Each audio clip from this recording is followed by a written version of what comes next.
नमस्कार मित्रांनो, तुम्ही कसे आहात? मी तुम्हाला मागच्या व्हिडिओमध्ये अ, हे टणटणीच्या पाल्याविषयी माहिती दिली होती आणि तो कसा म्हणजे खरचटल्यामुळे आणि काही लागलं तर त्या जखमेवर हा पाल्याचा रस टाकतात किंवा पाला चुरगडून तिच्यावर लेप लावतात. आणि याचा दुसरा उपयोग म्हणजे अ, दुसरा उपयोग म्हणजे पथरी किंवा स्टोन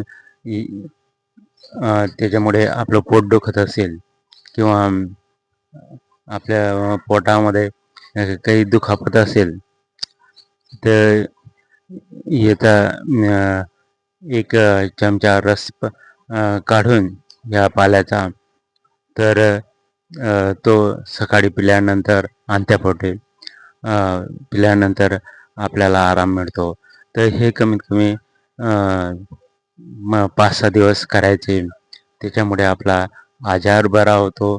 स्टोन आणि पथरी यांच्यापासून आपल्याला आराम मिळतो. लघवीद्वारे स्टोन बाहेर पडतो. अशा प्रकारे हा पाला उपयोगी आहे. तर मला लाईक करा, सबस्क्राईब करा. Thank you.